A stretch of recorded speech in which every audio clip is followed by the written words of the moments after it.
you all please just sit down for a few moments?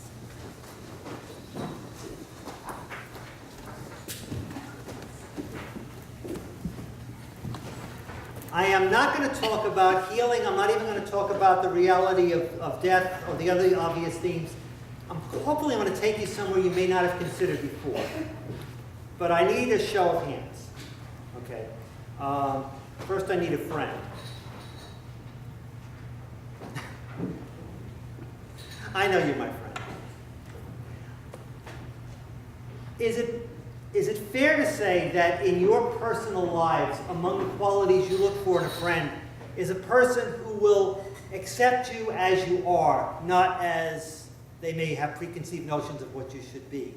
Yes. It is. Raise your hands, all those who, that may not be the only thing you look for in a friend, but it's one of the things you look for in a friend, a person who accepts you as you are. Raise it high. And if it's not, keep your hands down, so I want to see the difference. Interesting, okay. I'm not picking on Izzy, but you're going to college in a couple of weeks, so we only have this few more weeks left. Is it fair, because you and I have had this conversation, we've had this conversation publicly, one of the things that absolutely I have better do as a friend and as a pastor, you are not your sister. And I don't talk to you like you're your sister or expect of you as your sister, and likely I don't expect of Mimi what you. Is that fair? Yes, okay. And you're right. A friend will do that. But that's not the most important thing a friend may have to do. And sometimes that's not even a mark of friendship. And the reason I'm going to say that is because this week I had learned of the passing of one of my former high school teachers. And it brought back a flood of memories because of one thing that he did, and I'm going to tie this into the scriptures in a second. I never knew a person who pushed me as hard as this particular gentleman. He was a chemistry teacher. He was also the assistant baseball coach. And I'm not going to say he wasn't one of these people who you could never please. That's not true, okay? But he definitely never accepted anyone for what they are because he kept wanting you to push yourself to be greater than you thought you possibly could be. And to me, Mr. Scotty was one of those people that I will treasure for the rest of my life. I may have hated his you-know-what as a senior in high school, but looking back, a person who pushed and forced me to not accept myself solely because of where I am, that there is something greater if I push myself to that. And the reason I'm tying this together is because you heard me read this in the scriptures. In this encounter between Jesus on the way to these healings, he finds two individuals and a group. So this is going to happen 3 times, where he comes across the expectations of what people want. And he basically says, no, I'm not going to do this as you want. I will do it for you, but in a way that helps you the most. So listen up. He's teaching. And an important person, the older translation says a leader in the synagogue. He might have been the head of the minyan, but whomever. He comes to Jesus and he says, my daughter is desperately ill. You've got to come. If you're a healer, come and heal her now. It's got to be done now. And it's going to be done on my terms. Now, let's be fair. She's really sick, so this is time sensitive. I get that, okay? But what Jesus essentially says is not so fast. He says, let's go there. Let's walk together. It doesn't happen right away. Which, if you're a parent and you love your child and your child is sick, this is not going to be what you want to hear. But it may have been what he needed to hear. So they begin the journey. And along the journey, we have the second person who comes.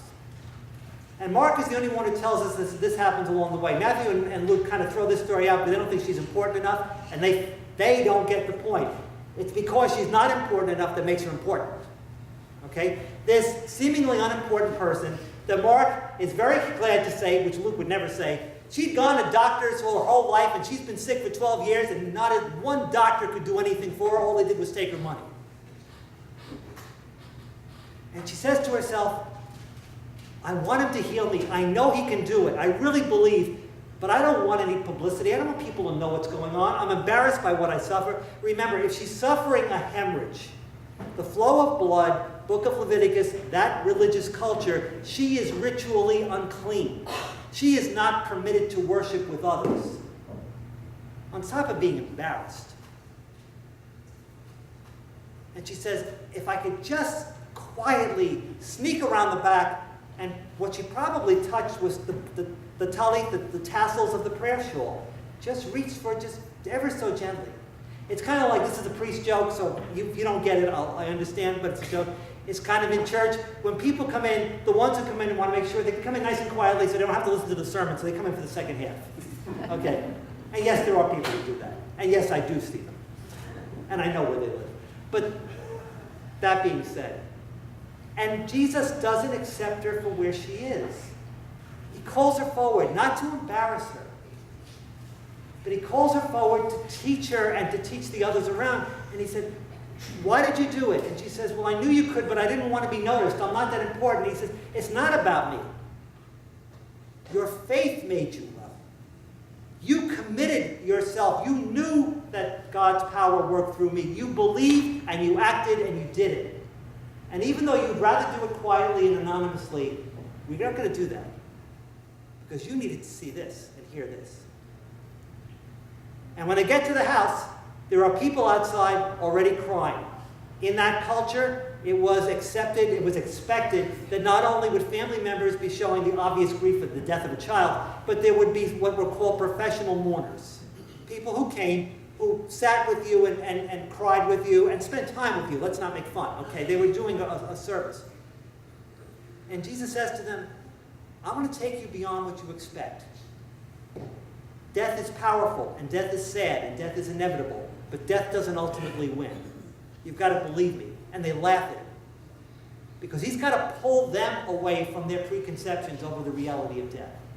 And in each of these three cases, what Jesus does is he takes a group of people and he says, I do love you, and what you want is going to happen, but not on your terms. Because that's what faith is really about. Faith is the belief that we have, not a system of thought, not a philosophy, not words on a page when we pray the creed. Those things, yes, but it's far more than that. Faith is the personal commitment we have in our relationship with Jesus Christ, which makes me journey where sometimes I'm afraid to journey, where I don't know what the outcome will be. There was a philosopher that I had us read when I was in college. He was the big vogue. Kierkegaard. Existentialism was really big in the Stone Age when I went to school. And one of the things he always talked about was the leap of faith. We actually kind of incorporated that into our language. But it is a leap. And sometimes to believe really means I step off that ledge, I trust in my heart God is on the other end and there's a ledge there, but I can't see it. I go to the tomb and I want to believe that it's empty.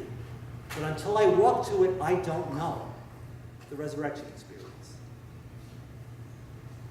So what we're really challenged about today, what does faith mean in your life? Do you believe as long as things happen on your terms? Do I believe as long as things happen to me? You know, one of the simplest little things that I have the most difficulty dealing with is a snarky little thing. Jesus takes Peter, James, and John with him, and he says, you guys come with me, the rest of you guys are over there. I get annoyed at the fact that God has favorites. Of course, I'm a Mets fan. I should be used to the fact that God has favorites, and I'm not one of them. Okay? But the fact that Jesus would have favorites bothers me, and yet, it shouldn't. The fact he didn't heal this girl right away because he needed to teach that person something is a part of me that does wonder, I question. But I believe. And I hope you will. Realize what it means when you say the words, we believe. Because the journey's important. The Lord does love us. The Lord does call us. He may not accept us exactly as we are, because maybe he's calling us to something greater than we could ever imagine we could be. Amen.